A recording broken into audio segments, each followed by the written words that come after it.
Hello and welcome to Simon Says Artwork. In this video it's going to be the 10th installment of my Inktober drawings, and I'm going to do something a little bit different this time. Still drawing with my left hand after an injury with my right, even though this is pretty much healed now, so it won't be long until I take off the bandage, but I am going to continue to draw with my left hand for the remainder of the month. But for this video, what I'm going to do is try to do a bit of it's kind of a theory. Let me show you. I'm going to use two pens. So I've got one which is 0.8, which is quite a wide nib. So it's not a small nib. I don't know if you can even see that nib. Can you see it? It's quite big though. And I'm going to use that alongside a brush pen. So I have a 0.8 nib and a brush pen nib. And that's what I'm going to be using for this drawing. And what I'm going to do is pretty much scribbling. And I know it may not sound that interesting, but the idea is if I scribble with the 0.8, it will be thinner lines than the brush pen. So the brush pen I'm going to use to fill in certain sections. I'm going to try and create this kind of movement and flow. It's a bit of an experiment. It's kind of a doodle. It's what I like to do to explore it's kind of like certain compositions and dynamic shapes and movements that can be used for other drawings and paintings. So, okay, let's get started.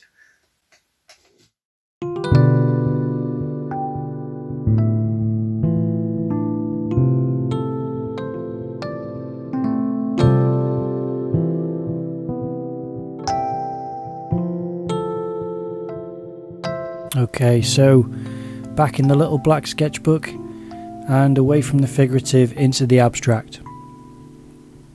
This idea is based on having different line thicknesses or line weights. So I start off really just scribbling in squiggly lines all over the page and just trying to build up in certain areas but keeping it really loose for the majority of the coverage. And the reason for that is that it's not really about thought or conscious shapes or any kind of design that I'm trying to inject into it. It's just literally trying to cover certain areas. I know it doesn't look good and you may be questioning why I'm doing this, but trust me, I really think that this is quite valuable if you can have a bit of practice doing this yourself. And with it being my left hand, it just makes it that much more involuntary when it comes to certain marks. And then for the second part, it becomes a little bit more based on trying to refine certain marks and retain the shape design and trying to be conscious about where you're covering.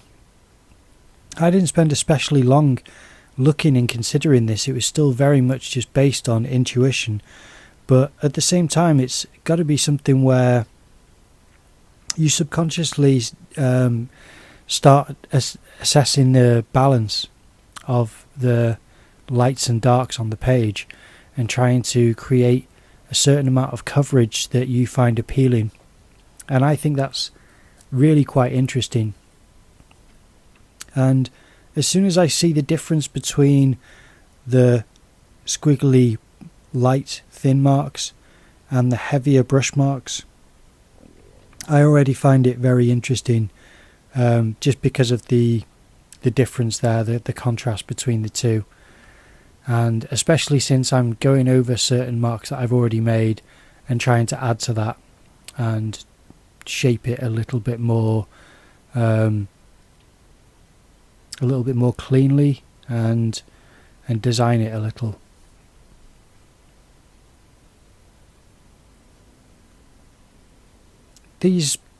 This brush pen, which comes with this Pigma Micron set, is nice, but I can already tell that I needed to go over it maybe a second time to make it really dark black.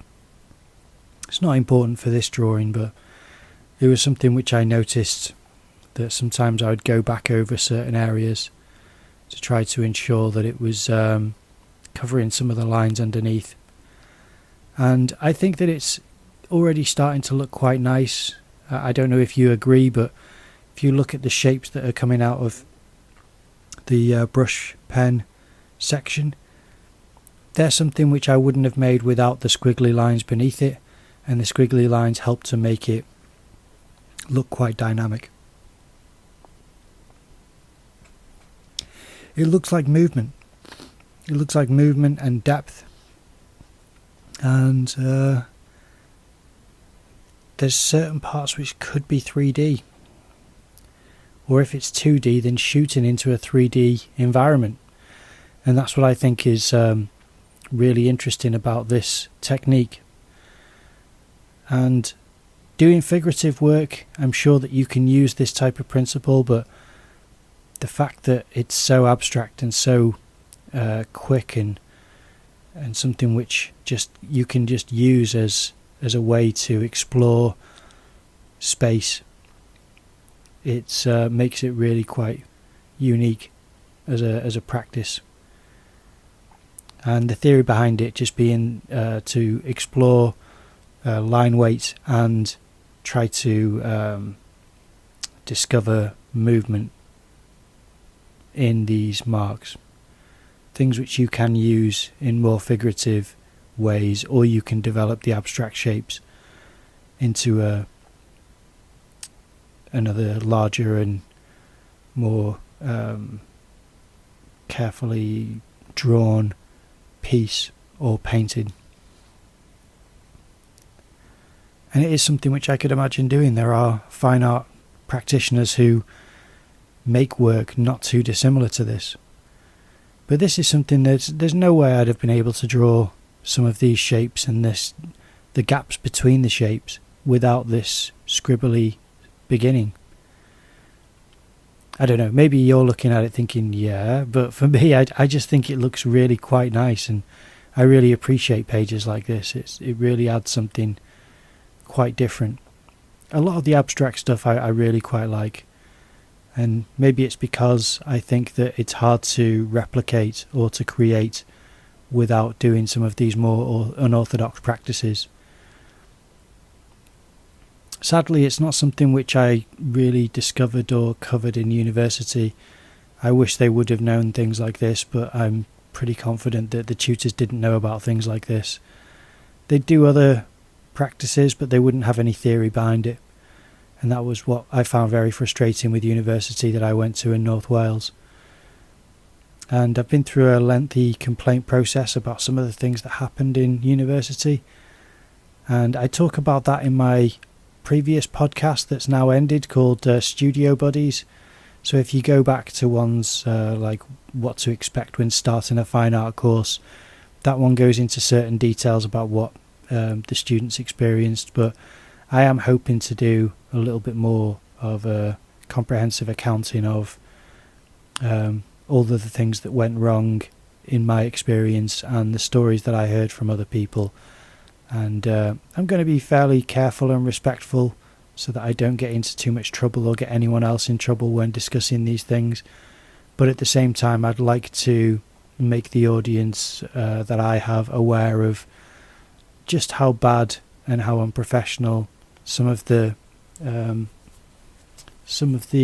experiences are when you sign up for a course trying to get an official education, and instead you find that there's more decent academic practice on YouTube. It's part of the reason why I started my channel, is to try and fill that void. So anyway, here's an abstract piece of drawing. I hope you enjoyed it. I certainly did, and I find this quite interesting, but that's as far as I got.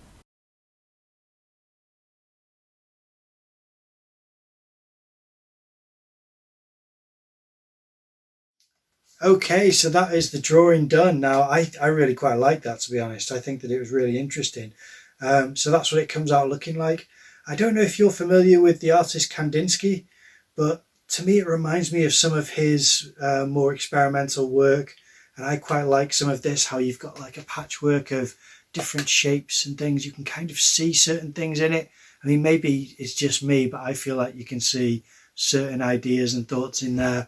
So you tell me if you see anything. It could be kind of like a Rorschach test where you could see things I don't know, maybe it's just me, but I quite like abstract stuff like that and things which test movement and motion and flow.